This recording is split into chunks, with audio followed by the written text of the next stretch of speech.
Hello, my name is Marcus. I'm the compiler of a collection of therapy quotes entitled 1001 Windmills of the Mind. This collection comprises of 1001 quotes from books written by authors who approach the question, how do we heal the soul, from what they call the psychoanalytic perspective. So we have 1001 quotes from these various authors. Plus, the collection includes an additional approximately 500 quotes as bonus material. Now together, the core collection from TQ1 to TQ 1001 plus the bonus quotes from TQ 1002 up to where we are now, combined, they represent roughly 30 threads or topics or themes under the umbrella of the psychoanalytic perspective on how do we heal the soul, or how do we heal Sisyphus, or how do we heal a trauma, or how do we heal arrested development, how do we heal an insecure attachment style. Because man's main task is to give psychological birth to himself if he didn't get it naturally by the age of 3 with a secure attachment style. Right? So it's no child's fault if they couldn't proceed from the biological birth to the psychological birth at the age of 3. So again, Margaret Mahler says that that the psychological birth doesn't automatically happen with the biological birth, that there's this process, she calls the separation individuation process, okay, as discussed in previous videos. So man's main task is to give psychological birth to himself. To help to do that, these quotes sort of build our knowledge about this. How do we understand the way to give ourselves a psychological birth if we didn't receive it naturally by the age of 3 with secure attachment style? So this is, to the best of my knowledge, only the second collection of quotes from the psychoanalytic or psychodynamic perspective. The first collection was done by a gentleman by the name of Gregory Bauer back in 1990 in his book called Wit and Wisdom in Psychodynamic Psychotherapy. Now this collection widely expands. There are more topics. The topics are covered in more depth, and one of the benefits of this collection as well is that a lot of the traditional jargon is not in this collection. So the jargon's been kept to a minimum, and when jargon is used, I've plucked out quotes from authors who explained the meaning of the jargon in the clearest possible terms. So if you're hearing a jargon term for the first time, if you stick with this collection, it'll be clear, I think. So let's continue with this inner journey. It's an inner journey, right? Grief is healed when it's witnessed by a caring other. So these quotes are helping us to be our own caring witness, right? If we can be our own caring witness, we can heal that way. Reparation of the self, and there are various facets that go with this. So this is TQ therapy quote number 1371 up to 1388, building on our 30 threads. So let's begin here. Okay, the first one says, the ego, personified by the great detective, can look, remember, and correlate without fear and without reproach, in utter contrast to the ego of the frightened baby. Okay, so his metaphor of the ego, our consciousness, our ability to perceive and to make links and to see how what we're doing in the present might be a repetition compulsion from the past in an attempt to master the past. to observe our patterns, right? To withdraw our projections, to know so our conscious ego, so it's a part of the psyche, it's a part of the mind that has this conscious ability. His metaphor for it is a great detective, a detective. So the detective is objective, and he looks and he remembers and he correlates the information, and he's calm, and he's you know, like a mathematician, I guess. So he's objective. So that's the metaphor of the ego. We want to observe ourselves objectively. We want to be honest with ourselves. You know, we have to be honest with ourselves because the truth will set us free, but the truth will also upset us free. But we need the truth. We need the ego, even though it may be upsetting. So in that movie, in that comedy film called I Love Huckabees, it's about 3 family therapists helping this fellow. And when somebody called the therapists, and they got very angry. The therapist said, "Oh my goodness, not at all." I think Dustin Hoffman was the character, was the actor playing the character who got very angry at the label of being a mere therapist. He said very boldly, "We are existential detectives. We are detectives of the soul. We are existential detectives." So he wanted to emphasize that, but he was emotional about it.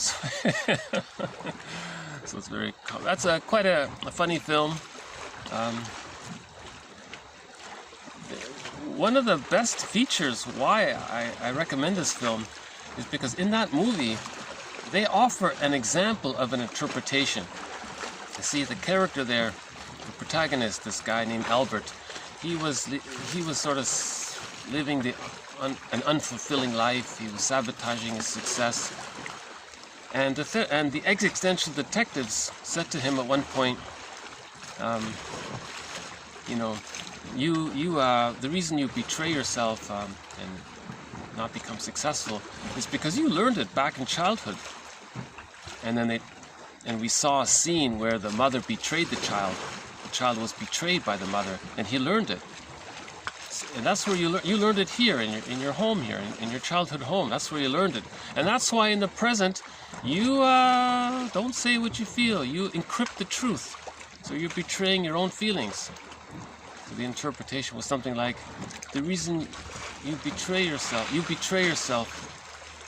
and because you learned it in childhood, and that's why in the present you encrypt the truth.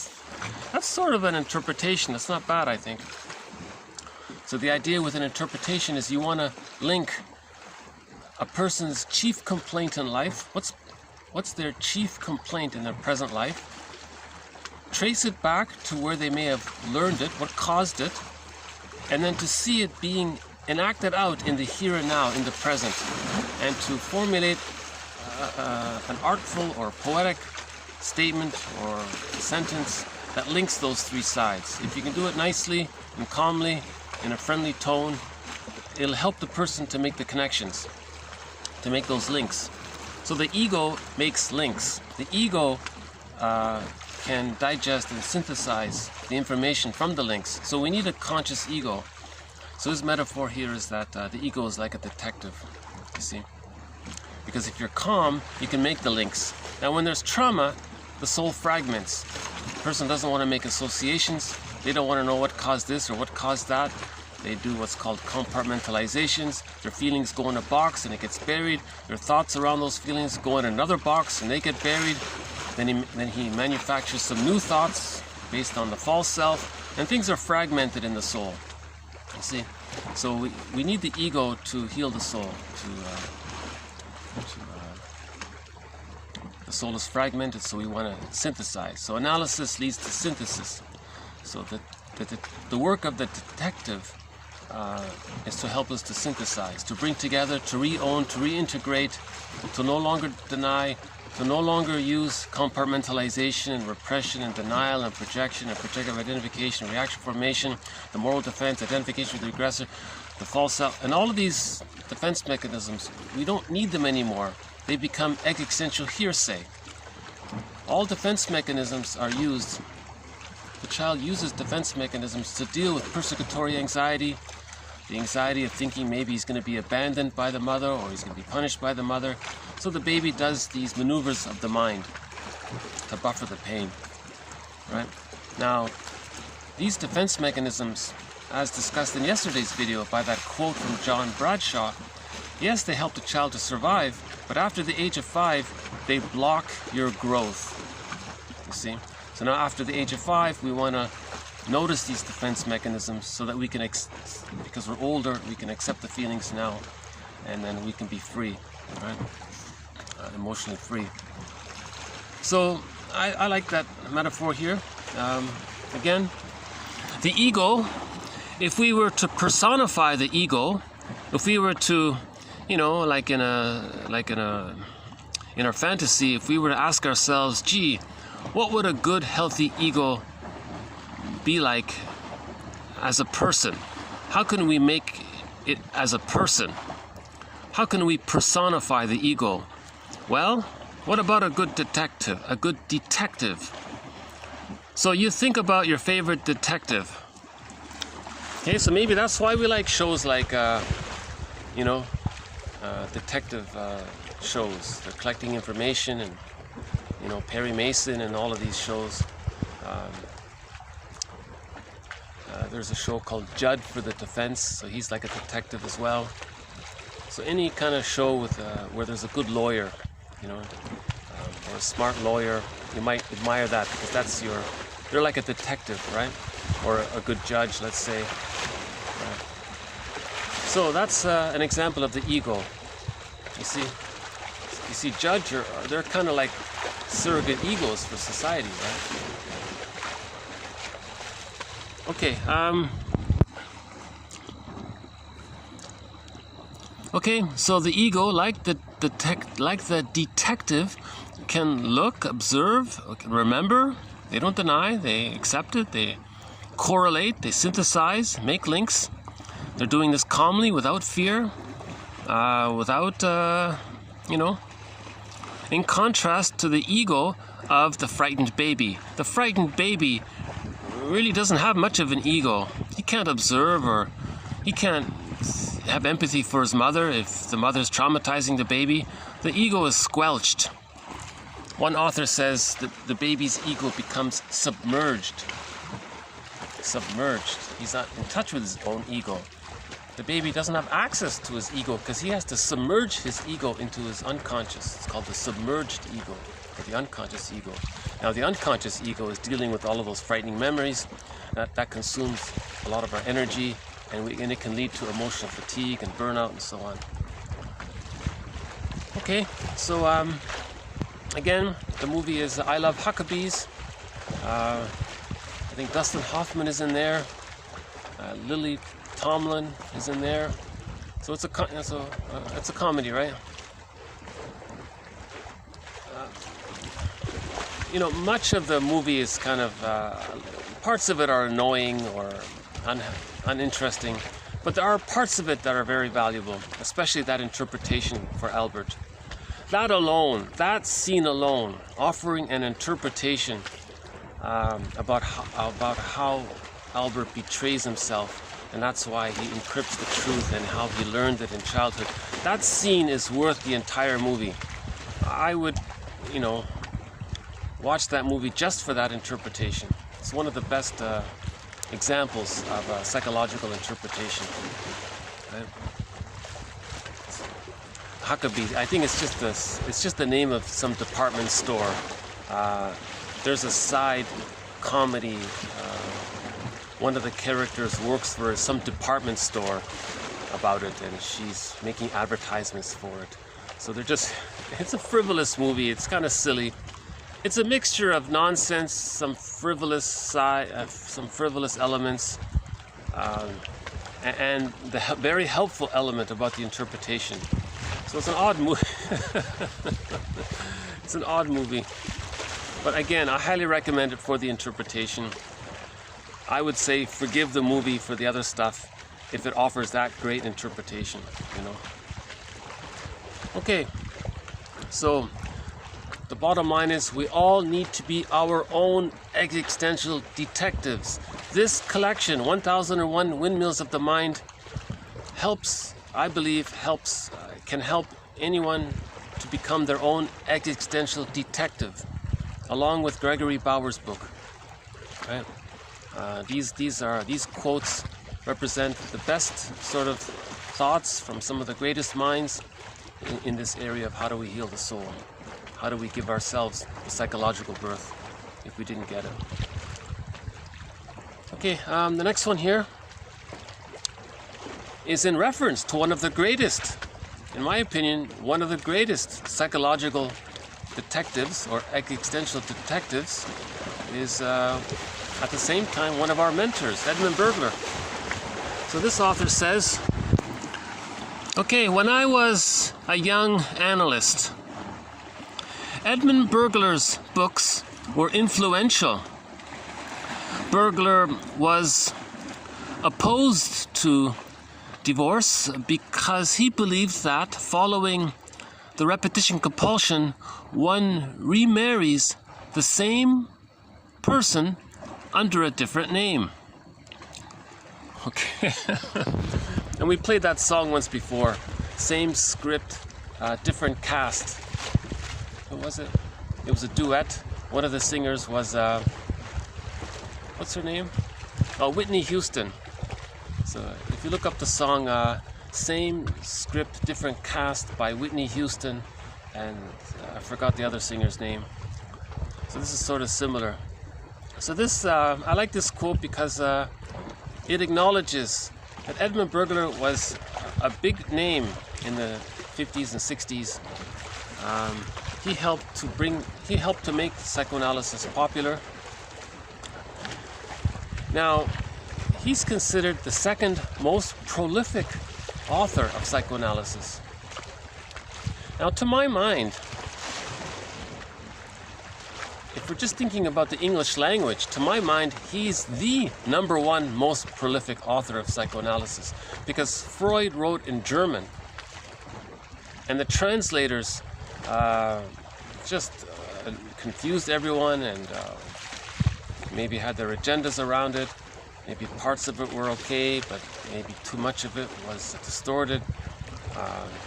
And I heard what the translators even said about their own translations. One of them was sort of a little sadistic about what he said, and another one said he marvels if anyone's going to understand what he meant, and he had sort of a supercilious attitude towards it.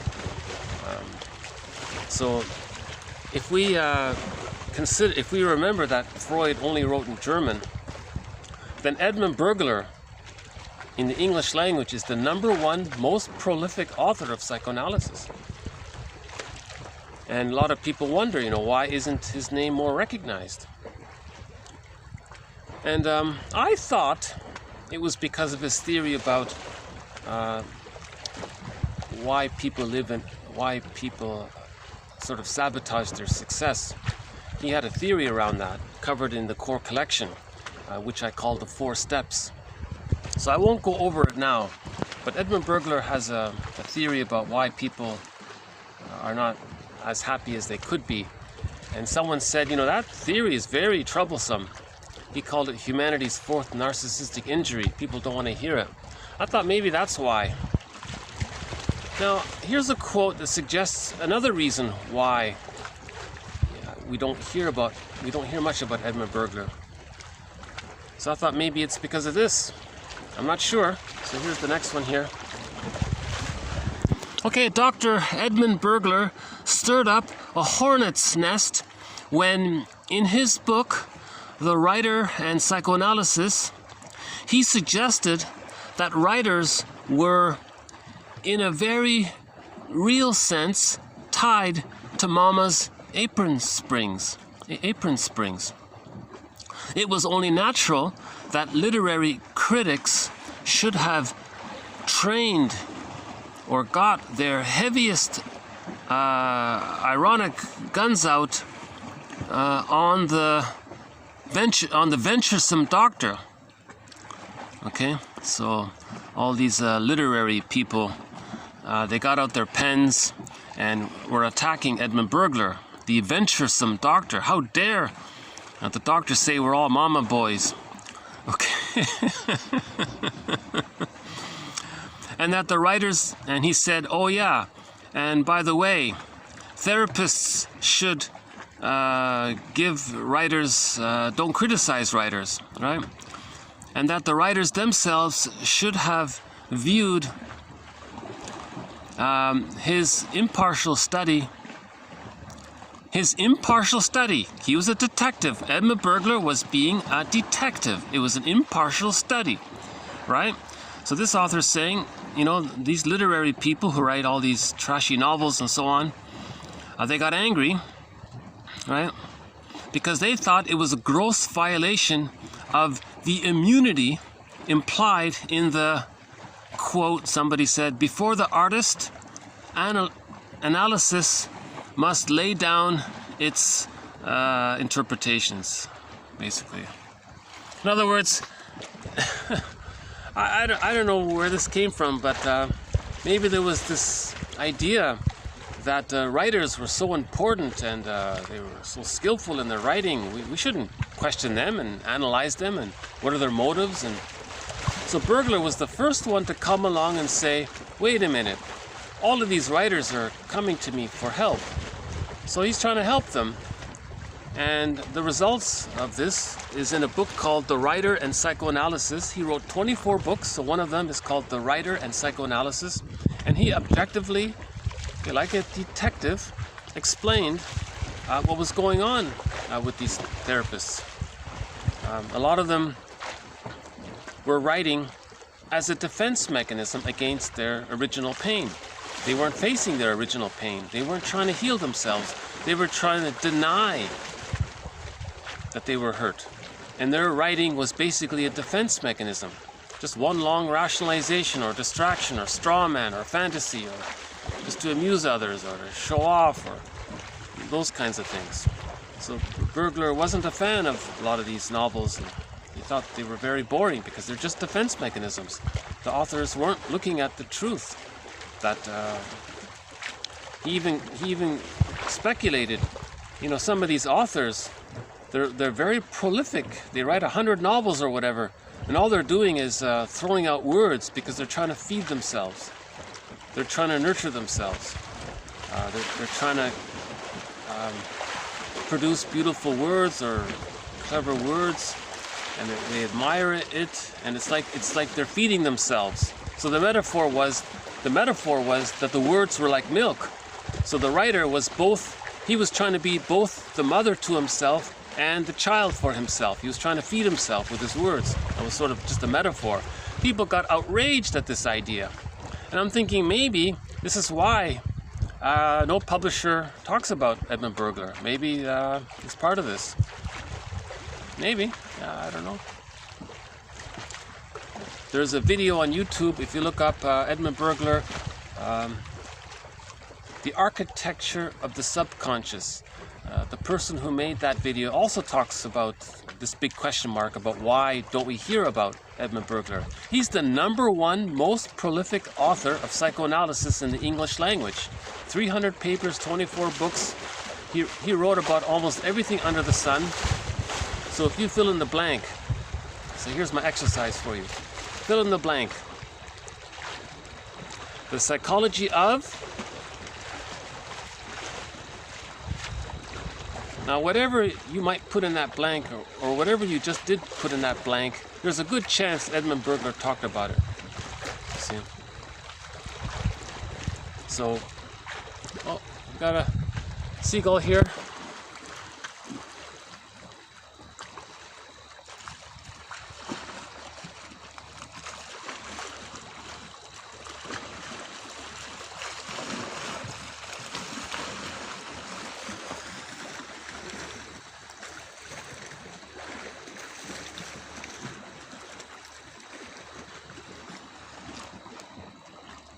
Well, if we're lucky, we'll see the seal.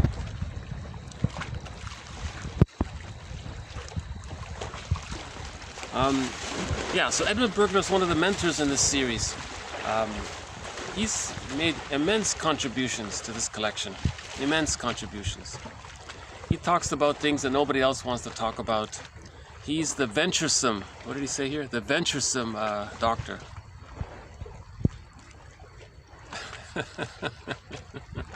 He writes very directly. Oh yeah, that quote before. TQ, let's backtrack for a second here. Bergler was opposed to divorce because he believed that following the repetition compulsion, one remarries the same person under a different name. So in the core collection, we have one of his quotes. Bergler says, don't run to the nearest divorce lawyer, run to the nearest therapist, because your inner conflicts, he says, maybe you think you're going to divorce your mate, but you can't divorce your inner conflicts. Your inner conflicts will faithfully follow you into your next marriage. And he says it here. Your next marriage, same person, different name. Same script, different cast. Repetition compulsion. See, when there's a trauma there. Bergler says neurotics don't really love. They only engage in what's called transference love. Okay. I love you, you're perfect, now change. They want to get a better outcome from their childhood situation. Or they identify with the aggressor, do to others, or do to their spouse what their mother did to them, to communicate to their mother in the mind what their mother did to them. See, so it's neurotic that way. So Bergler wrote a whole book about this idea about how we can save a marriage. Just get analyzed and you'll save your marriage. Don't think if you change your spouse, you're going to heal somehow. And in the core collection, we posted a quote from the TV sitcom Barney Miller. One of the characters said to the captain there, Barney Miller. He said Barney Miller was having a problem in his marriage, and one of the characters said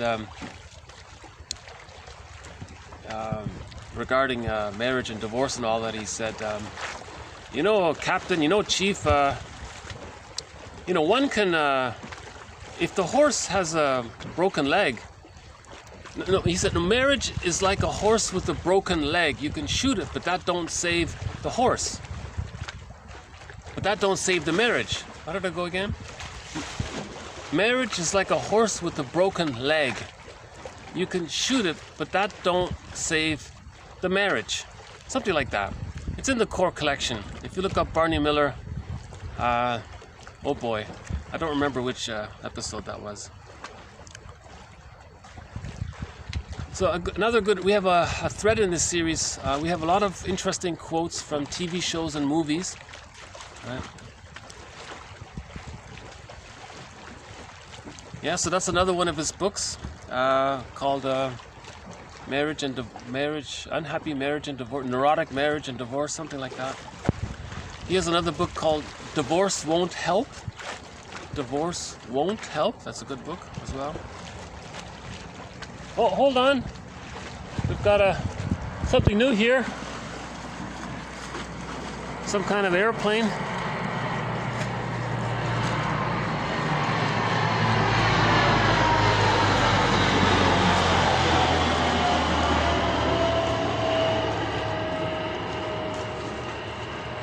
Okay.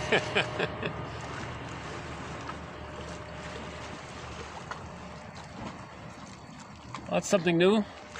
So instead of a heron, we got some kind of plane there. Yeah, once we saw the sailboat, and we had a couple of water skidoos, and we had a kayaker once, and we've got this sort of sparkling look here.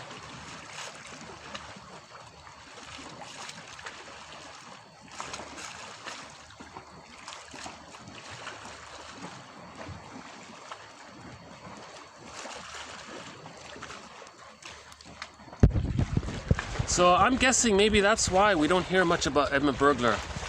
He made publishers and writers very upset with his book, The Writer and Psychoanalysis. It's very hard to even get that book. Somebody said it's his best book. Someone said that's his favorite Edmund Bergler book.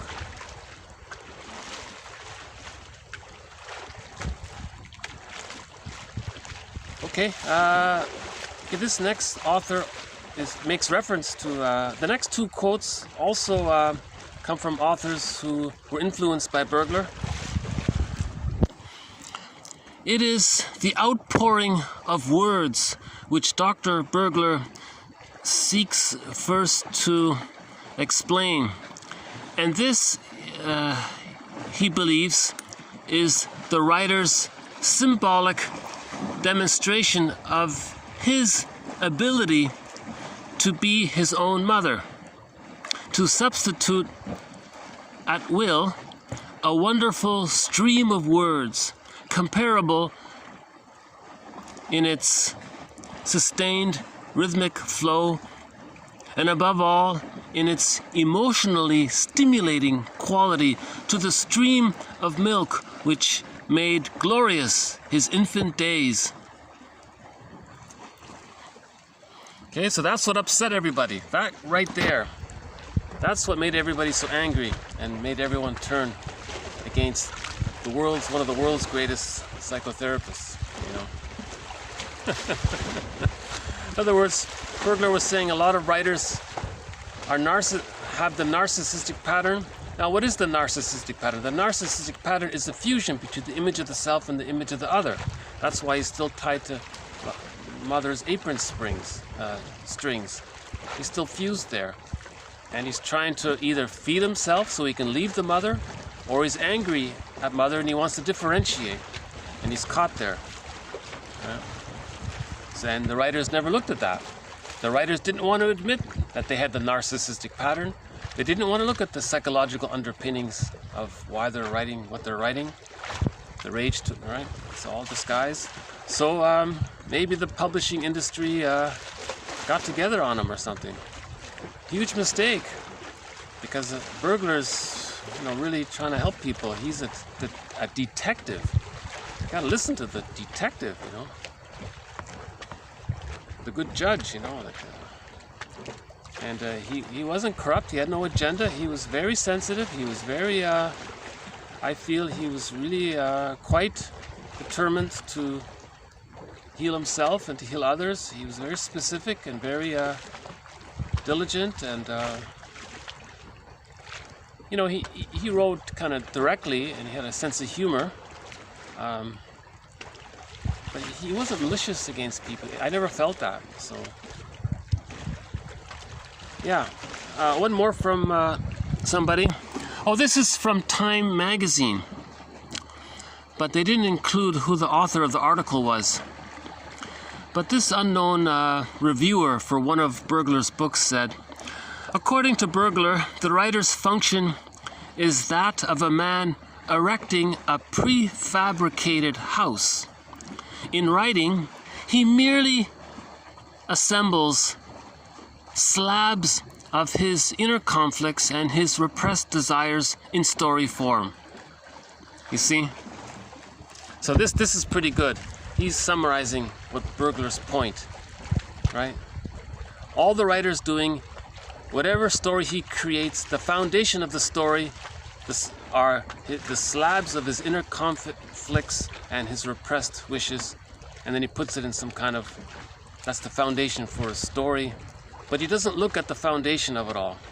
So I think that's what he means. In other words, the writer is ignoring themselves. They're not knowing themselves.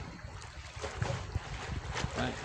Many writers are not following the dictum, know thyself. They don't want to know themselves. They're writing in order to not know themselves. They're writing for the purpose to avoid knowing themselves. Now, a reader might pick up the book, and that's like a preset fantasy. That's like a preset defense mechanism. Hey, you reader, if you don't want to know yourself, you can read this novel, and we won't talk about yourself. We'll give you some fantasies but we won't make you aware of your fantasies. We'll just give you the fantasies, and you'll have this uncanny feeling That's what we're selling. We're going to sell you this uncanny feeling, but we're not going to make you aware of what this uncanny feeling is about. So we'll have a quote about this uncanny feeling later on. Okay, so we'll switch topics here. We'll come back to Edmund Bergler's work later on. He's challenging, but Edmund Bergler's work is challenging. His work, his theory about the 4 steps is really quite challenging.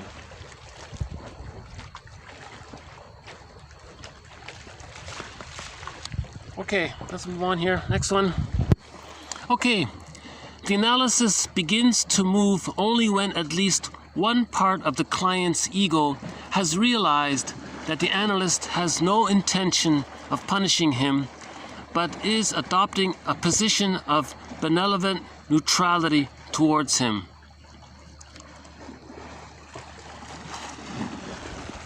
So if the client can feel that the therapist is being like a detective, is being like a fair, reasonable, honest, honorable, malevolent judge or a detective, oh, this therapist is not...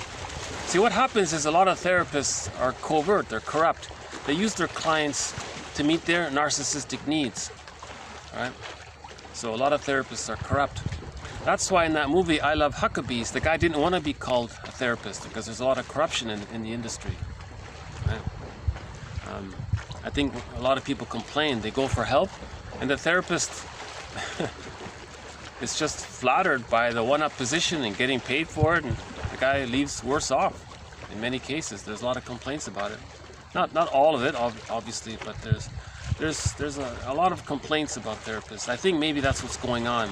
Masterson said at one point that people with the narcissistic pattern are drawn to the profession of becoming a therapist, but not a real therapist, because they like the idea of getting paid to be in the one-up position, because they think they're so important and they think they're giving their clients a gift to be in their presence. They think, all right, client, I'll let you bask in my narcissistic feeling of important, and you can vicariously feel important by basking in my importance, and you can pay for that. That's a corruption. That's a complete distortion and corruption of the process. That person doing that is the one who needs therapy, but he doesn't believe it. Right? So a theory about that. But let's just say in general, most therapists are helpful and want to be helpful. So if we take the corrupt therapists, put them aside, the ones who do it consciously corrupt, there may be some incompetent therapists or those who are not aware of it. And maybe later they get better in the process. So they don't mean to do it, so they're maybe less harmful about it. Okay, anyways, I think basically we have to be our own therapists. I think these quotes are helping us, to some degree to be our own therapists. Of course, if you can afford it, you can fly to New York or find a psychoanalytically trained therapist. You could do it that way, I guess. In Canada, it doesn't exist, from what I can tell. If it does, I don't know where it is.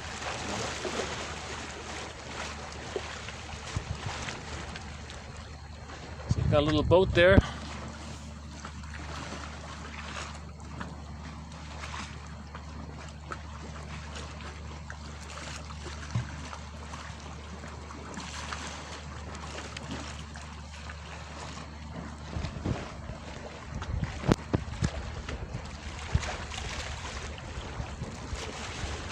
But the psychoanalytic perspective is still alive, it's still around. For example, with this collection, there are journals that still produce material. So, okay, this next topic here, it's never been brought up before. So I'm gonna leave this next one here as a huge question mark. And I'm not sure if it's gonna be the beginning of a new thread or not, but I want to post it out there as to consider whether or not it might be a new thread in the future. because it is maybe an interesting topic. I don't know. So let me just read the quote. It says, TQ 1379. Okay. Obscene words have a tremendous infantile, magical, evocative power, which is capable of providing hallucinated satisfactions of an infantile type. Again, obscene words or swear words have a tremendous infantile, magical, evocative power, which is capable of providing hallucinated satisfactions of an infantile type.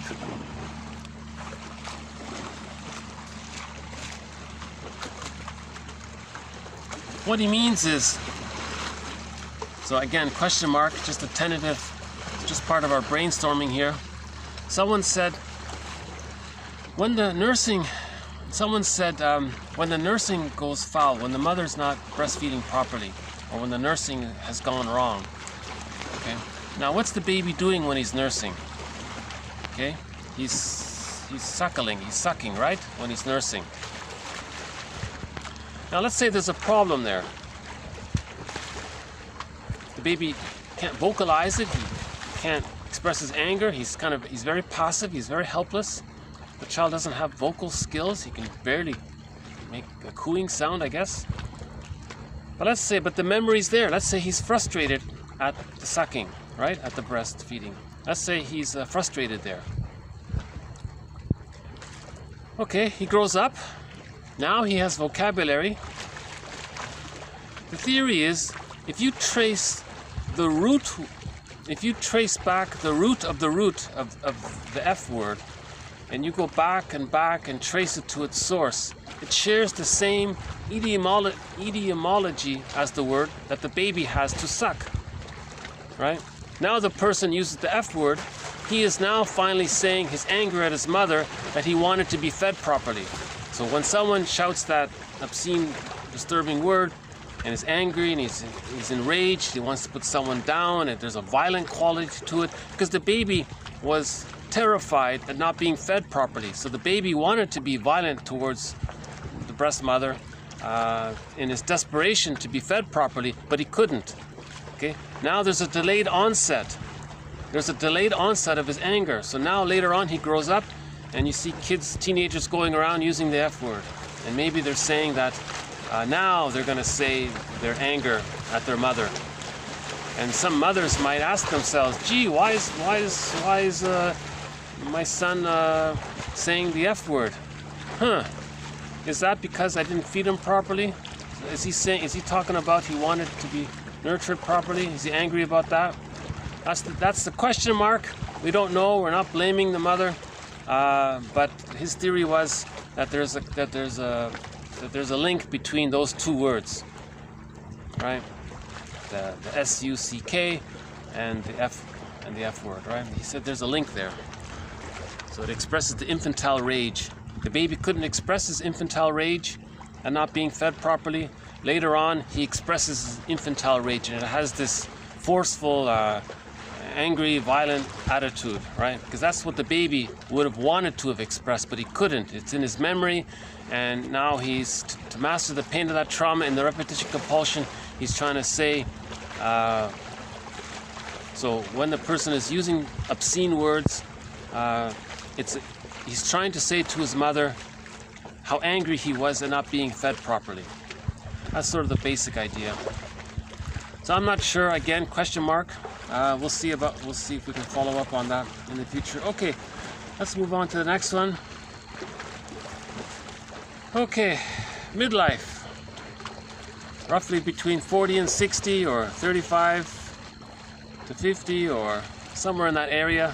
35 to 55, maybe 40 to 60, maybe 45 to 70, whatever it is, whatever the midlife period is. Okay, the midlife time. Okay, middle tales. Midlife. Midlife is a time to take stock of your life.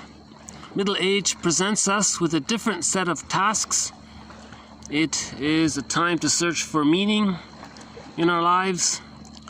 Questions surface like, why am I here? What am I doing? Now where do I go from here? And who am I and what do I want, and so on. Midlife, okay, in midlife we sort of reappraise, we take stock, right? We call it, it's like an audit, right? Midlife audit, it's an examination period. We reappraise, we look back, right? The past, we do an audit, just like you do an audit, like a company does an audit, right, or something like that. We do a personal audit of our lives at midlife. And then we reappraise the past in the light of heightened awareness of our mortality, right? Now we're aware that we don't live forever, right? Okay. We may modify the structure of our life to suit the new reality of a disillusioned future. Okay, all those great dreams we had didn't come true. Maybe we have to adjust things. Okay, we have to continue to find a psychological birth, and so on. Okay, so that's what the whole men's movement was about, right? Led by Robert Bly and others. It's called the Mythopoetic Movement. So the work of Robert Bly is highly recommended. One can start with that book Iron John. I think it's better just to listen to his audio material. Robert Bly's, all of his audio material.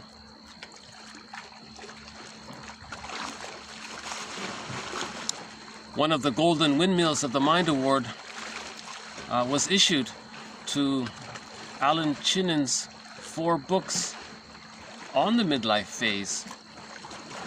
What he did was he took 50 plus fairy tales that address the midlife crisis. He called them middle tales, and he put the 50 plus tales with his commentary on these tales in 4 books, which are called Once Upon a Midlife for men and women, Beyond the Hero for men, Waking the World for women, and In the Ever After. He calls them elder tales. So that's for people wanting to become an elder, not a curmudgeon. So if you don't want to be a curmudgeon, okay. Now, myths and fairy tales describe the traumatized psyche. Myths and fairy tales are true on the inside, not on the outside. Myths and fairy tales are personifications, are fantasized imaginings, right? Are fantasized personifications or imaginings of what's going on with our feelings inside in the psyche, in the bag we drag behind us. What's going on in there? If there's trauma, there's a lot of inner conflict. It's dramatic. You got memories of being loved. There's the good fairy godmother. The memories of the mother being rejecting. There's the frightening animal or the witch. So you got the good witch, bad witch. The splitting defense mechanism is still being used. So myths and fairy tales describe arrested development, the insecure attachment style, relational trauma, prenatal trauma, birth trauma, situational trauma, intergenerational trauma. Myths and fairy tales describe trauma. Now, my personal question mark is I sort of think that myths describe the more earlier trauma, because the earlier the trauma is, the more the baby exaggerates things. Things are more like giants and gods and all. Now, the trauma that takes place, say, in the second year of life, it's more down to earth. So you have the fairy tale stories. They're more personal, you see.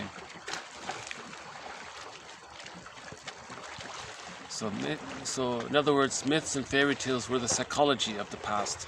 Now we use jargon, but before the jargon, we used myths and fairy tales and try to offer some interpretations somehow. I'm not sure how they did it.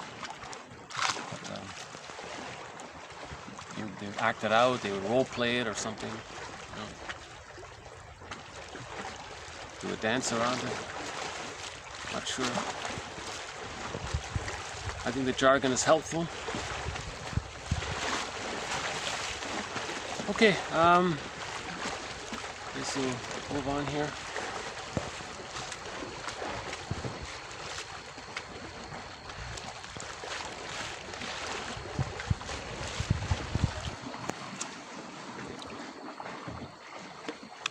Okay, the next one here, let's see.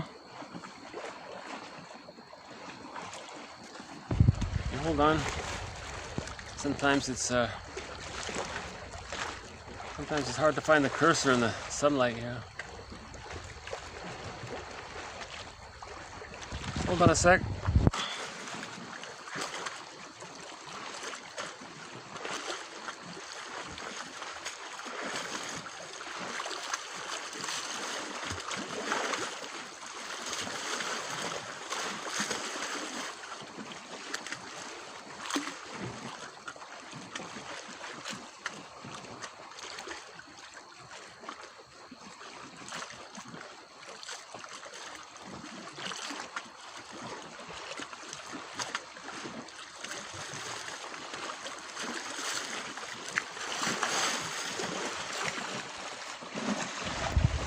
Okay, it looks like I'm gonna have to leave TQ, the next one here, TQ 1382.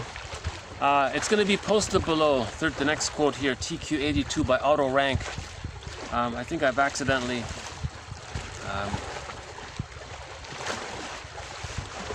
I'm missing it here. So auto rank has a book called The Don Juan Legend, and we have a thread on this character, and that's a very good book, The Don Juan Legend. Basically, he's a mama's boy. He didn't get loved. He wasn't breastfed properly. Now he's searching for the inexhaustible breast. He's looking for a perfect woman. He can never find it. So he's insatiable. He's greedy. And now in TQ 1382,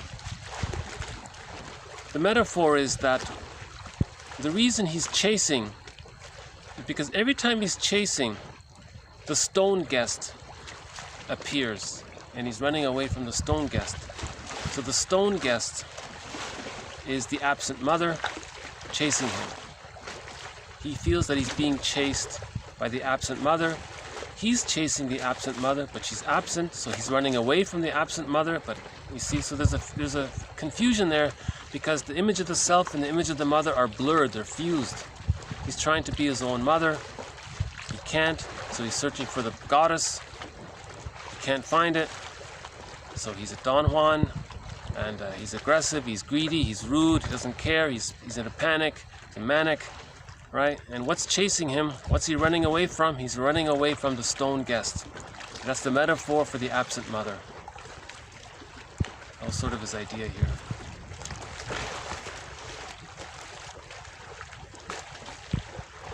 See, when the baby is with the mother, the baby has exclusive possession with what auto rank was calling the image of all womanhood. So the mother, from the baby's point of view, is the image of all womanhood. Now, he didn't get that. Now, in his manic chase for it, in his greed, he's looking for the most perfect woman, let's say, he can think who represents all womanhood, but it can't be done. Right, so he's never happy. Even if he finds a pretty woman, he's still not happy. He'll find some flaw, because he's trying to recreate what he needed as a baby, and it can't be done. So that's Sisyphus. See? So he's stuck there. Right? Okay, let's move on to the next one here, TQ 1383. Okay, here's that quote about the uncanny mentioned before. So what is this uncanny? Well, one theory is, let us take the uncanny in connection with omnipotence of thoughts.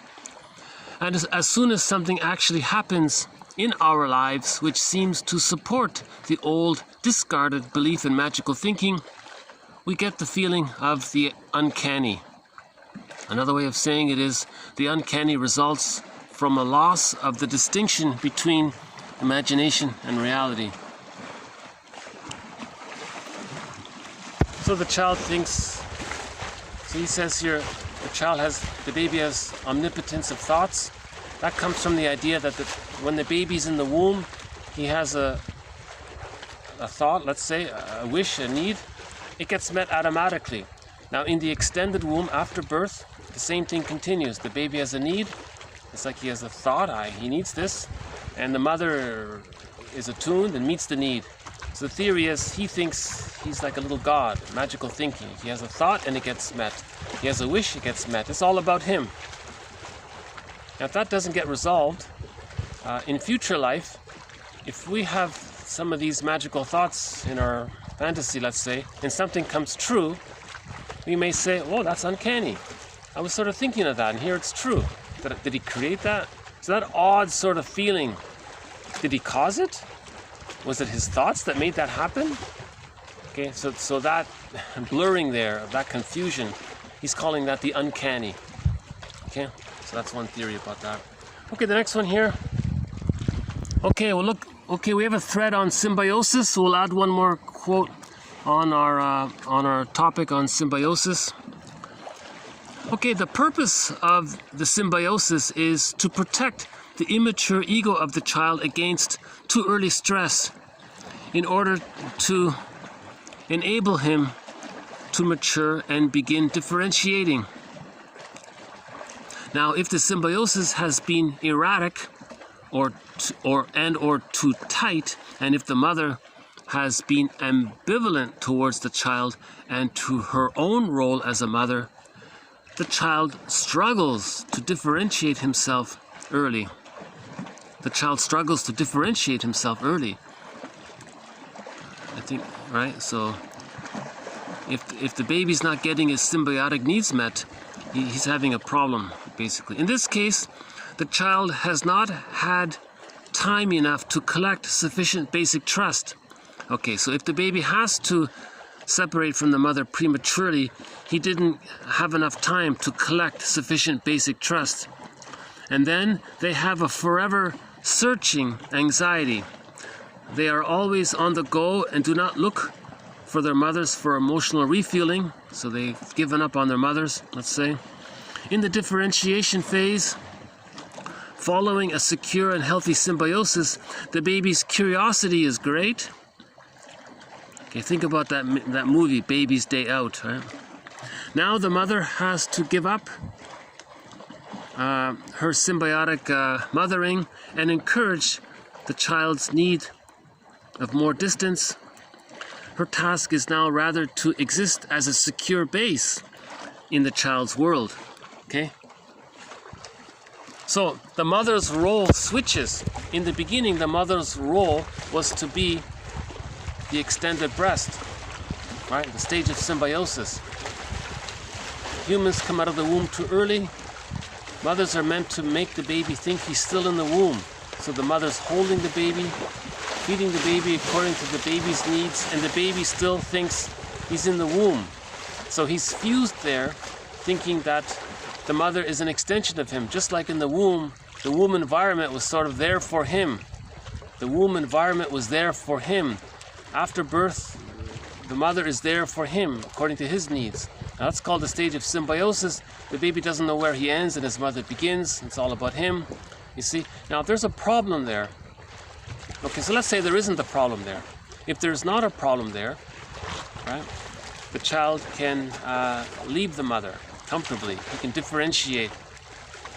Now, when he differentiates at the age of 15 months, now the mother's role is different. Now the mother is a secure base. Now the mother is there as a stable presence. She offers what's called communicative matching. If the child learns something, the mother shares what she knows about it and matches what the child is learning. It helps the child learn more. Almost like a coach or a little bit like a cheerleader maybe.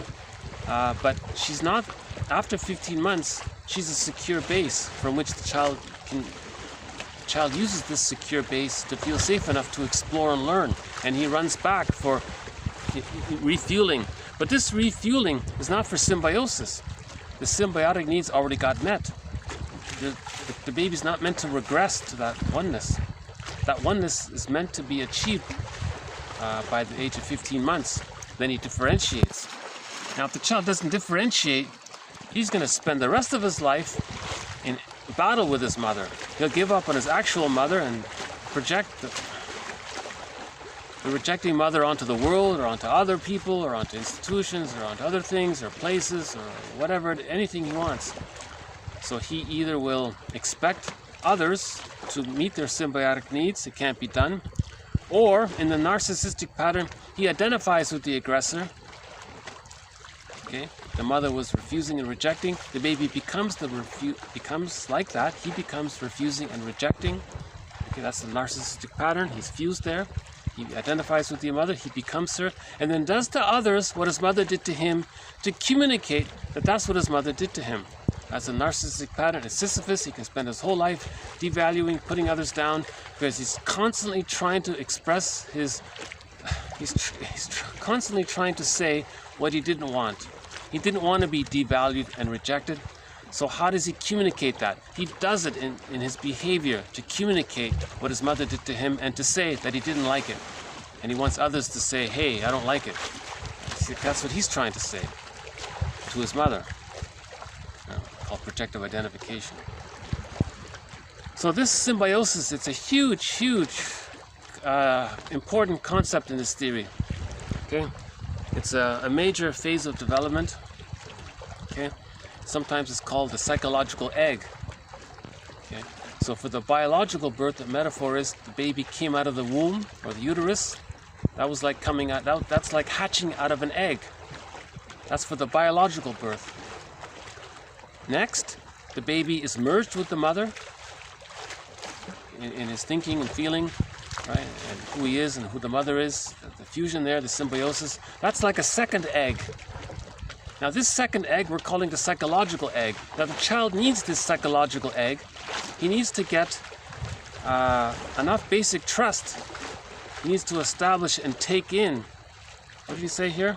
To collect. He needs to collect sufficient basic trust during this psychological egg. Then he can begin to differentiate. It starts at the age of 3 months, they say. Some say it can start at 4 months or 5 months, even 6 or 7 months. So somewhere between 3 months and 7 months, the baby begins to slowly hatch out. Now when the baby hatches out, it's a gradual, slow hatching out process. So for the biological birth, it happened in a couple of seconds. But for the psychological, with the psychological hatching out, it takes over 2 years, 2.5 years. Now, if the child didn't get his symbiotic needs met, if he didn't collect sufficient basic trust, that can lead to the hostile, provocative attachment style. He's enraged. He's going to be very aggressive. He doesn't care about others. Bergler says he's trying to communicate that he didn't get his symbiotic needs met. No, not Bergler. Someone else said that. All right. And they want someone else to fuse with them to be the mother. But no one can do it. After the age of 5, no one can take the place of the actual mother. So that's why we have to talk about this, be a caring witness, so we can mourn the loss of not getting. In that case, we want to mourn the loss of not getting, of not being able to collect sufficient basic trust. We want to mourn that loss. That's a loss. There's grief there. We want to face that grief and mourn that loss. We have to accept the reality. It's this verdict of reality that makes the work of mourning so difficult. Now, if we don't mourn, that can lead to complicated grief, aggravated grief, prolonged chronic sorrow. The symptoms of PTSD, someone said it can snowball. Someone said it can enlarge the amygdala, making the person more sensitive. It can lead to a person becoming like a curmudgeon late in life, very irritable. They didn't mourn losses. It's very stressful to be in this constant war with the mother. War in the mind, Charles Berg says. The war in the mind is the baby in desperate panic, fighting with the mother. Look, mother, I need to be fed properly. Look, mother, I need to be held properly. Look, mother, I need to be warm and cared for. I need to be respected as a little human being. I'm a person in my own right. Look, mother, I'm a person. And this battle, and the mother's ignoring it, and no, mother, listen. So there's this in the unconscious. There's this war in the unconscious called, Charles Berg calls it war in the. That's tiring. Now, if all of this energy is devoted to this internal object relations theater, like in a fairy tale or in a myth, that's very tiring. It looks like Sisyphus. It's timeless. In the unconscious, remember, in the unconscious, it's timeless. It goes on all the time. A person can spend his whole life doing it and thinking. He's 90 years old and he feels like a 5-year-old. There's no time there. He doesn't understand. So, okay. So we'll have more about this topic about the symbiosis. Okay, a couple of more here. This one sort of this next one here follows up on it, sort of. Okay, Lack of differentiation between self and object is presumably accompanied by an experience of timelessness. So there it is there, right? So in the symbiosis, it's timeless, right? Okay, lack of differentiation between self and object is presumably accompanied by an experience of timelessness, re-experienced in the fantasy in which mother and child are endlessly united. Endlessly united, see? That's the narcissistic pattern. In the narcissistic pattern, or the hostile provocative attachment style, or that schizoid pattern, the one that resembles the character Iago from literature, right? He and his mother are fused, and they're endlessly united in that fusion there. The baby didn't get enough sufficient trust to leave the mother. The baby needs enough love from the mother to leave the mother. If the baby doesn't get enough love to leave the mother, he clings and waits and stays there. He's fused there. He's enmeshed, and it's timeless in that trauma. Okay, tough topic. Speaking of tough topics, maybe I'll just take a short pause here for the next tough topic. I'll take a quick look around here. Hold on.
Okay, our next topic, another tough topic here. So, another reason to get this collection, in my humble opinion, is to get the quotes on the psychology of religion. We added one more yesterday in the last video, yesterday, so we'll add one more here. A short one, so this will be a short one. Okay. Religion. The gratification of otherwise unacceptable passive wishes. Right? So we don't want to admit maybe that we're being kind of passive, you know, wanting to be rescued and all this. So this is the trauma of the baby wanting to be fed properly. So this is what he's saying here. So it's a kind of we're gratifying what otherwise would be unacceptable. It's embarrassing to say that we have these rescue fantasies, but if someone goes to some religious system, they can sort of express that there, right? So religion is a defense mechanism, right? So we're not being aware of it, we're just repeating and So a rescue fantasy is a defense mechanism, right? Symptom of trauma. See, the main idea is that religion preserves the repression. Religion doesn't want to... The religion wants you to keep on using what's called the moral defense. How does the baby bond to a frightening or an abusive mother? The baby is going to bond for his survival, but he can't think it. He has to create two images of his mother. One is illusionary, that she's all good, and he thinks he's bonded to this all good mother, when in reality he's bonded to the frightening mother. That's called the splitting defense mechanism. It's also called the moral defense, because by doing that, he thinks the mother's all good and he's bad. Okay. So the only way for the baby to bond to the mother, if she's frightening, is to make her good enough, is to make her so good to explain why he feels so bad. If he feels so bad from being unloved, he thinks he's so bad, that's because the mother's so good. It's called the moral defense. The question is, how does the baby bond to the mother if the mother is frightening and rejecting? The mother's using the bottle and the schedule, and she's not available, and doesn't regard the baby as a person in his or her own right. The mother's misattuned. If the baby's removed from the mother for too long a time, when the baby's returned, the mother lost the bond. She missed out on the opportunity to get in touch with her motherly instincts. When the baby's handed to them, ideally the baby's handed to the mother within a few seconds. So let's say within 10 seconds the baby is handed to the mother. Not more than 10 seconds, let's say approximately. Exceptions and all that, but exceptions aside, emergencies aside, let's just say within 10 seconds or 5 seconds even, the baby, maybe even 2 seconds, the baby's handed directly to the mother. At that time, the mother produced all of these hormones to help the mother bond to the baby. Now the baby feels safe and he's bonded. Now this bonding helps the mother herself to be in touch with her motherly instincts. Her mother life, her motherliness, her maternal libidinal availability becomes available, right, with that bond. So that's why you don't want to separate the baby for too long. We have a quote about that in the core collection, right? So let's say the baby was returned to the mother beyond 10 minutes, let's say. The mother feels disconnected to her baby in terms of hormones and all that. Now she's not attuned to her baby's needs. She doesn't know how to respond to the baby's needs. So she follows the schedule and the book and all that. The baby feels, oh my God, he's persecutory, anxiety. How does he bond when he's being so ignored, so terrified? He has to delude himself into thinking that the mother's good. That's called the splitting defense. Now religion is an extension of that. Religion just continues the moral defense of how to deal with the anxiety when the mother's misattuned. Religion just continues that. It doesn't make you aware of it. So religion propagates, it emboldens, it just continues this desperate maneuver that the baby adopts in his mind to survive. Now remember, yesterday's quote, the baby did this for his survival, but after the age of 5, it blocks your growth. So religion blocks your growth.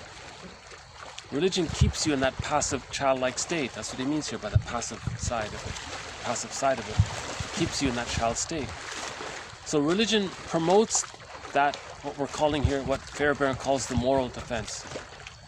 It preserves the splitting defense, right?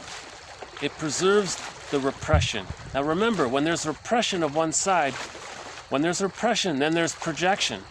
So now we're getting into prejudice. So religion promotes prejudice. Religion promotes prejudice, right? From the point of view of religion being a tool of the pillage. Now, the victims of the economic system of pillage use religion for the fantasy of being saved, or for some comfort in some way. So yesterday we talked about that a little bit, the two sides of the religious model. Right? And we had a quote before about religion being a tool of global pillage. So again, just briefly, once again, I've done it a few times before. Think about the joke from that comedian. He said, we can all live, so there's a joke. He says, we can all live like nomads, where I know mad at you and you know mad at me. Okay, the theory is, for 150,000 years, babies got a secure attachment style. Babies were fed properly, okay? And that led to the psychological birth, and that's the feeling of I'm okay, you're okay. When there's a psychological birth, that's healthy development, normal development, natural development, the way it's meant to be. We're all humans, we're all okay, we're all members of the same group, family, right? A human family. I'm okay, you're okay. I'm not sure how to explain it. Okay, we have a quote in the about a month ago. It said, natural development is I'm okay, you're okay. It's whole object relations. Anything else is an aberration. So for 150,000 years, we lived like nomads, or I nomad at you and you nomad at me because I'm okay and you're okay. Something like that. And then 10,000 years ago, maybe it was just an accident, we discovered farming and agriculture. When that happened, the theory is we settled into our farms and we got a huge surge in dopamine and serotonin. The brain got this immense surge in dopamine and serotonin. Those are the feel-good chemicals. And the brain habituated to it because it was way overstimulating. It was too much, maybe, or not. I don't know. Let's just be objective about it. Let's be a detective about it. Let's be neutral. So the theory is the brain got a huge surge in dopamine and serotonin. Now the brain habituated. Now when the brain habituates to something, if you don't get it anymore, you feel stressed. Now what if there's a weather problem? Now we feel stressed. So now we want to expand the farm to make sure we get that supply. Now, how do we expand the farm? Now we enter the idea that we have to pillage and plunder. Now, how do we do it? We need people to do it. Well, how are we going to get people to pillage for us, to extract the resources? How are we going to create a, quote, a pool of poorly paid workers, he said. Well, somebody came up with the idea. For 150,000 years, people used song, dance, and ritual to deal with just benign anxiety. There was no Schadenfreude, there was no sadism, there was no us versus them, there was none of these extreme, aberrant, psychological, distorted ideas. It was I'm okay, you're okay, with some anxiety we can deal with. And they handled it for 150,000 years. That's the theory. Someone said, we could take those spiritual practices, we can amplify the fearful side of it, ignore the positive side of it, distort the positive side of it. Now the fearful side of it, we can invent creeds and dogma. Now with the creeds and dogma, we can make people more anxious, we can preserve the moral defense, we can preserve the repression, because when there's something, if there's splitting and there's repression, that leads to projection. So now we invent religion to make people prejudiced. If they're prejudiced, they're going to say, I'm okay, you're not okay. Now with that attitude, I'm okay, you're not okay, it's easy to make other people poor and plunder. Right? Now the victims are handed religion. Oh, sorry victims, here, why don't you take this religion and fantasize about being saved one day by your mother. So religion is used for the victims, religion is used by the victimizers. Because the victimizers are adopting the I'm okay, you're not okay. Now when they victimize, they feel that they're victimized, and that's why they're victimized. You see, there's a loop there. So yesterday's video and a few videos made earlier sort of talked about this narcissistic pattern. In the narcissistic pattern, they think they're okay and others are not okay.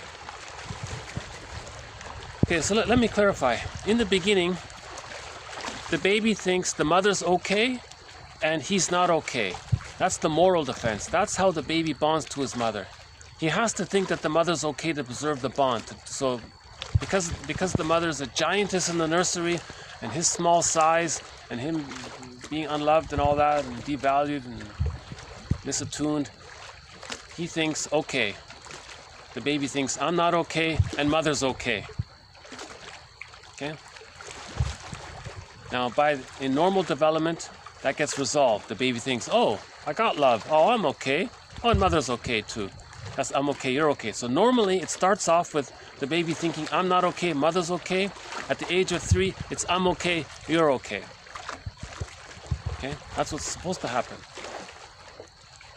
Now here's the problem. If the baby is so terrified, identifies with the aggressor. Now, remember from the baby's point of view, he was not okay and the mother was okay. If he identifies with the aggressor and he thinks the mother was okay and he becomes the mother, he can now think, because he's her, he can now think that he's okay because he's her and she was okay and he's her. Now he can say, I'm okay. Now, him really feeling not okay, he represses, it's split off. When there's repression, it gets projected out onto others. Now, when it gets projected out onto others, he can then say, I'm okay and you're not okay. That's the prejudiced personality, and that's the tool of the pillage system. Because of the panic from all that, of not getting our serotonin and dopamine that got habituated from all the farming. Because when we got all that food, we felt super safe. Now we depended on it. We panic if we don't get all that food. So now we want to make sure we can maintain that. But then there's weather problems. And then see, things get distorted because now in natural ecology, it disturbs the natural ecology, and then we invent pesticides, and then we're damaging the food. And then we're caught in this negative loop here, you see. So then we panic, and then we plunder more and find more ways, and right. So somebody said, we have a quote that said, if we can understand religion, we can understand ourselves. Now, if we can understand ourselves, we can all live like nomads, where I nomad at you and you nomad at me. Okay. So that joke means we don't have to live like actual nomads, but we can live with the psychology that we can adopt the psychology that the actual nomads had, where they felt I nomad at you and you nomad at me. So we can live like them in the attitude, but we don't have to physically live like nomads. That was a brilliant joke, right? We can all live like nomads, where I nomad at you and you nomad at me. The joke doesn't say we literally live like nomads, right? So we can all live like nomads. In other words, we can all develop the tolerant personality, even though we kind of lost our way 10,000 years ago with this huge surge in our brain of dopamine and serotonin, and then the panic and the manic and the panic, and then the pillage. How do we pillage? Invent religion. Religion is a tool to pillage. That creates poverty. With the poverty, those poor people can then be used as laborers to extract the resources. Now we're pillaging, okay, because of the panic from the huge surge in dopamine and serotonin from the invention of farming 10,000 years ago. So now all we have to do is just become aware of all this. Okay? So let's go back to the joke. We can all live like nomads, where I nomad at you and you nomad at me. In other words, we can all gain the tolerant personality. We can all gain the tolerant personality, because when we gain the tolerant personality, we give ourselves psychological birth, we heal, we understand, we heal, we give ourselves psychological birth. When we develop the tolerant personality, then we can shift from global pillage to global village. See, the tolerant personality links with global village. The prejudiced personality links with global pillage. You see?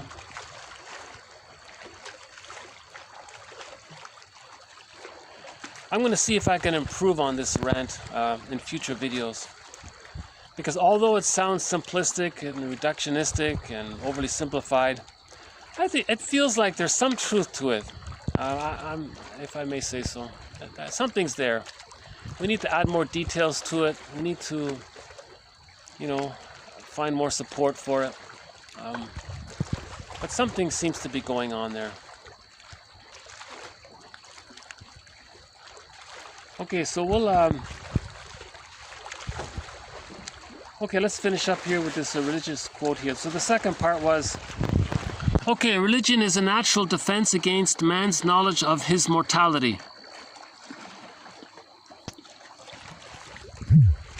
Okay, so this is just sort of an added side element to it. A lot of people don't want to admit their mortality. Well, religion offers that. You're going to live forever and the ever after. Okay.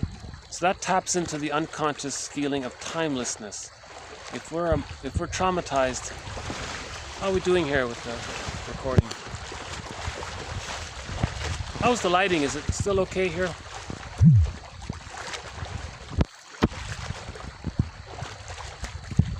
So the theory about that was,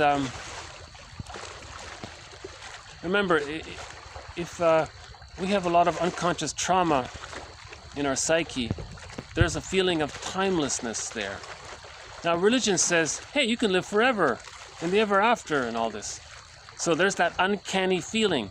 So religion is giving you this uncanny feeling. Really? You can give me this uncanny feeling that I can live forever in the ever after and heaven and all this stuff? You see? So it's promoting, religion promotes the ongoing use of infantile babyhood defense mechanisms. You see, religion is not wanting you to be conscious of it. Because if you're conscious of it, then you can heal and develop a tolerant personality. But the purpose of religion is to make the prejudiced personality for the plunder. You see? So religion is a tool of plunder because religion creates the prejudiced personality through the emphasis of using creeds and dogma to promote the ongoing continued use of splitting, repression, right? The moral defense that the baby uses, and so on, right? So one example is this one here about the timelessness. Religion is not going to tell you this quote that in the unconscious it's timeless, right? So the theory around that is if you remember your dreams, sometimes you have a dream and you think, wow, there's no chronology of time there. Something from my childhood, I had a scene from my childhood, and then I had a scene from yesterday, and then I had a scene from something I saw on TV last night, and they were all mixed up. Oh, there's no time here. It's all out of order. There's no chronology. Right? Sometimes a moment can feel like an hour. Well, there's no time there. So an hour can feel like a minute. Right? So there's no real time in the unconscious, you see? So there's the idea around that. Why people say there's no time in the unconscious.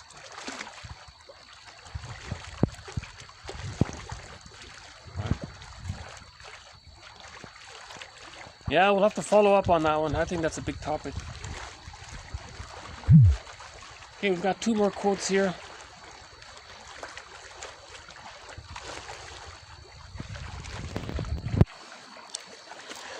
Ignoring your feelings is like driving with your foot on the brake.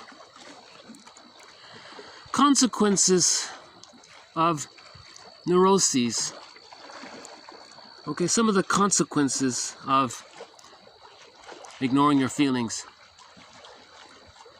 Okay, there can be underachievement, feelings of being adrift, feelings that you're not really living your own life, the feeling of repeating your mistakes, the feeling that you're not really learning from your mistakes, feeling a stranger to yourself, feeling alienated from yourself, not having access to real self-activation. In other words, it's expensive to be neurotic. It's expensive to ignore your feelings. Okay, so I pulled up a quote from the Core Collection from Semrad. It's expensive to be neurotic. Look at the expense. You don't live your real life. You feel like a stranger to yourself, and you're repeating the same mistakes, and right? You're not in touch with your feelings. It's like driving with your foot on the brake. It's painful that way, so it's expensive, this whole thing. Okay, let's just end on an interesting conclusion here.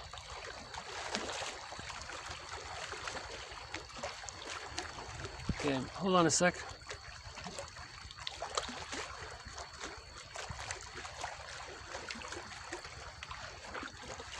Okay, so let's conclude here with, I find this to be an encouraging. So this is a very an inspirational quote, let's say. Okay, the philosopher Jürgen Habermas. So it's either Jürgen or Jürgen. I'm not sure how to pronounce that. My apologies. Looks like it might be a German name there. It's got the umlaut over the U there. I don't know who he is. I'll have to look him up. Okay, the philosopher Jürgen Habermas proposes that justice rests essentially upon opportunity for augmentation between all those affected. So he's saying, like in daily life, right? Like in the court system, and the defense has a lawyer, and all sides are presented, and the judge is fair and all that, right? So he's saying, right, okay, justice in the court system rests essentially upon the opportunity for everyone to present their case, right?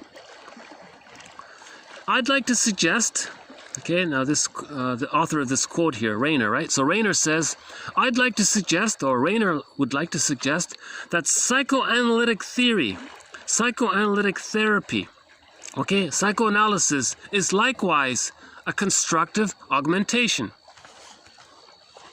Okay, so you want to be your own existential detective. You want to be your own good judge, right? You want to be reasonable, objective. Okay, just like in a justice system, there's a good judge, and the lawyers present their cases, and he makes the best decision and all that. You want to do that for yourself. You want to be your own judge. You want to be your own existential detective. You want to be a defense lawyer for your inner child of the past. You want to be, you also want to give voice to your own inner critic. Where does that come from? Right? You see? And you want to observe all this. Okay. So I thought that was an interesting quote.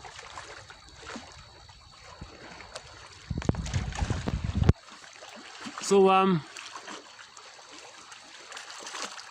we'll end it up here with our theme song. Our theme song for this series is Katja Epstein's German rendition of the song 1001 Windmills of the Mind. Hold on a sec.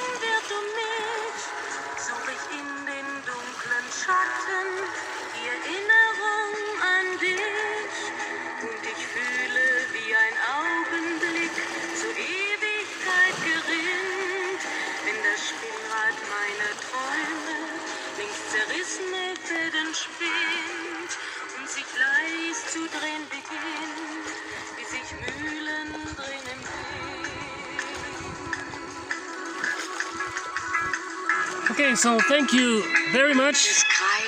This has been TQ 1373 to, pardon me, 1373 to 1388.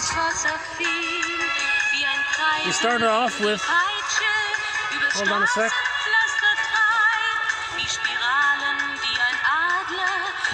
Hold on a sec.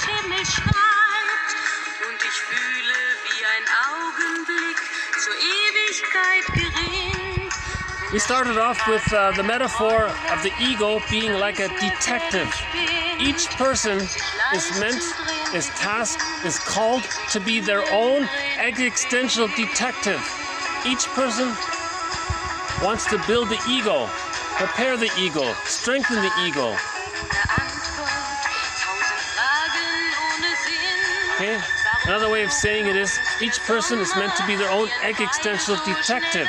Because if we can be our own detective, we can give psychological birth to ourselves. Okay, we talked a little bit about Edmund Bergler's work, about writing. Okay, we talked about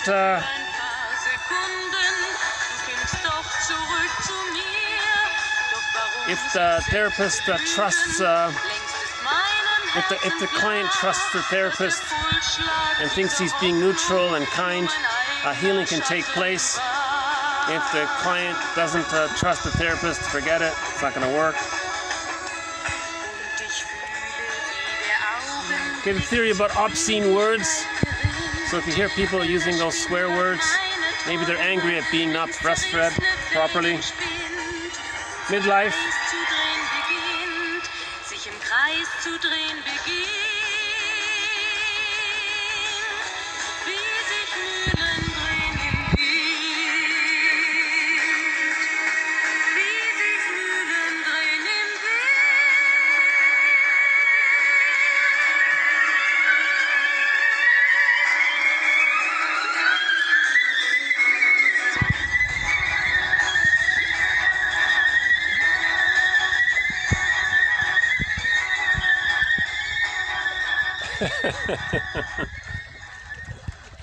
Okay, sorry about that.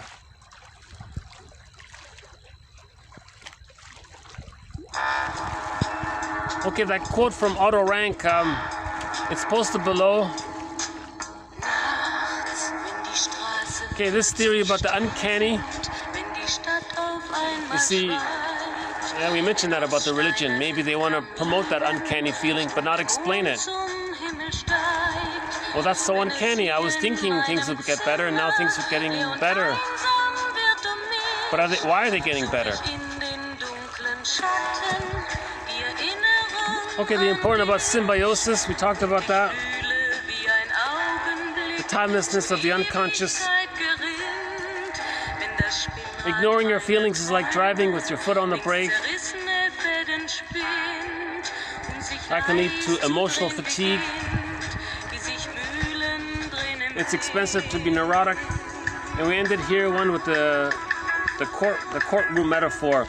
One philosopher proposes that justice rests essentially upon opportunity for augmentation between all those affected, all parties get a say. I'd like to suggest that therapy is likewise a constructive augmentation. We give voice to our inner child. We're an advocate for our inner child of the past. We're an advocate even for our inner critic. Where does that come from? We adopted it. We're an advocate. Maybe we're even an advocate for our psyche's innate drive for healing. Right?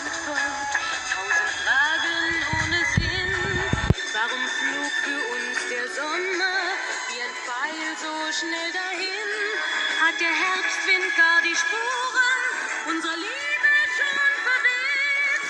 Wenn erst weiße Flocken fallen, ist es dann für uns zu spät.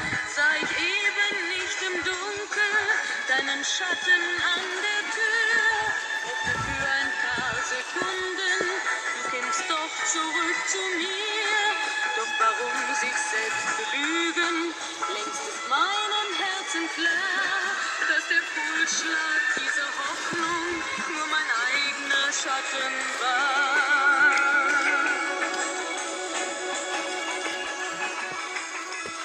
Und ich fühle, wie der Augenblick zur Ewigkeit gewinnt, wenn das Spinnrad meiner Träume links zerrissene Fäden spinnt,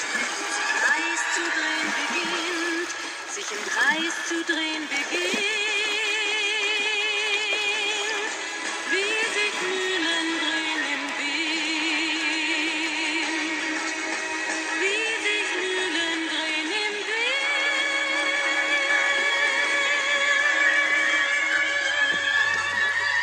Wind. Okay, more to follow. Thanks very much. Have a good day. Okay, here we go. Okay, so once again, thank you for your participation, and we'll add more quotes on these different threads touched on today. So the thread on symbiosis, the importance of that, we'll add more quotes to it. We'll add more quotes on the psychology of religion. We'll add more quotes from Edmund Bergler's work. The work of Loretta Bruning is a thread in this series, so we'll add more quotes from her work. She teaches us about our happy, what they call our happy chemicals, dopamine, serotonin, and oxytocin. I highly recommend those 3 books. I highly recommend three books of hers. One is called Meet Your Happy Chemicals. The other one is called Beyond Cynicism, and the other one is called I Mammal. It's a play on that. It's a play on the essay I Pencil. I Mammal, and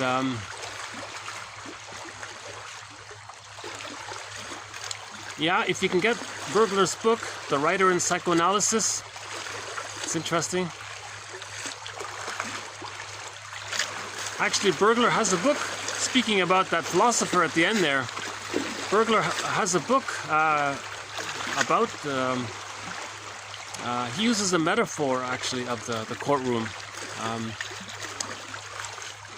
I'll have to say that for the future. But yeah, he has that book called Divorce Won't Help, right? He says that your inner conflicts will faithfully follow you into your next marriage. So he says, run to the nearest therapist.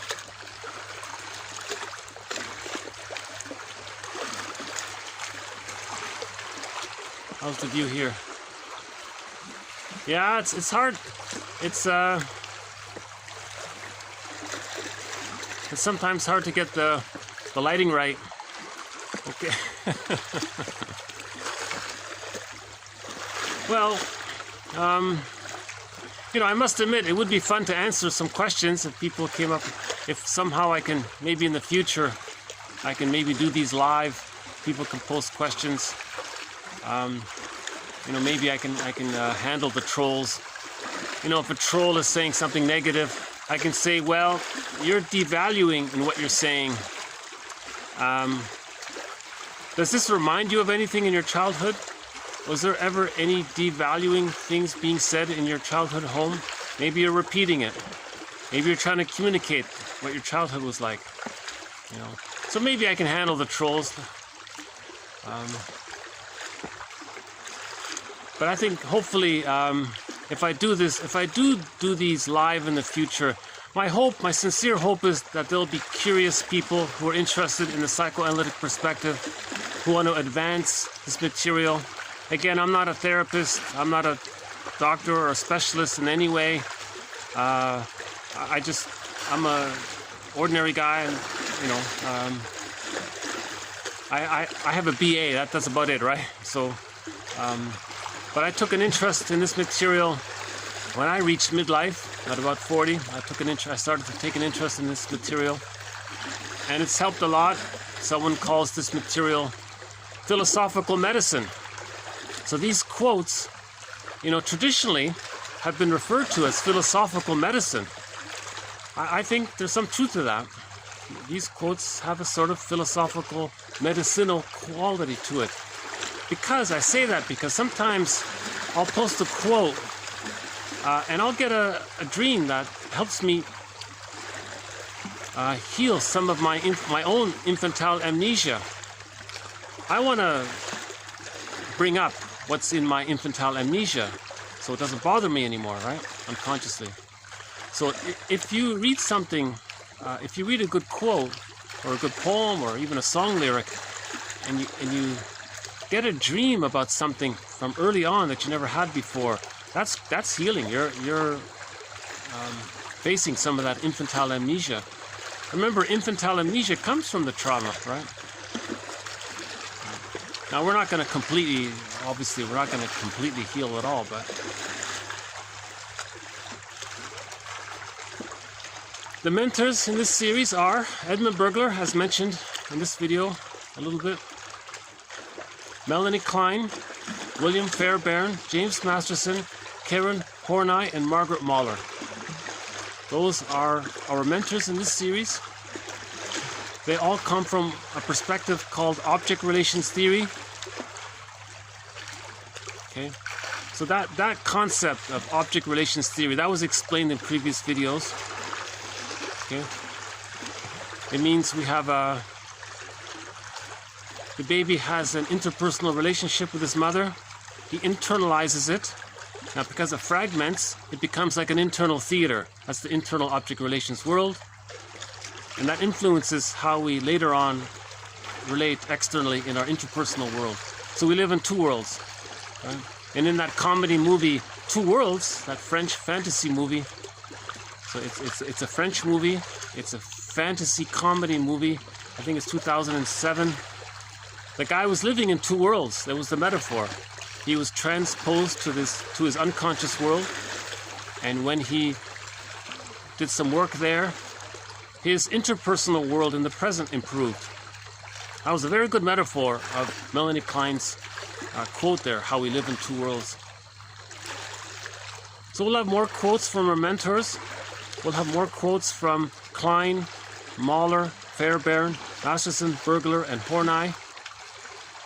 Robert Bly sort of makes a guest appearance once in a while.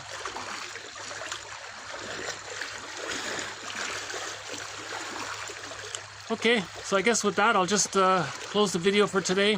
Thanks very much. See you next time. Bye for now.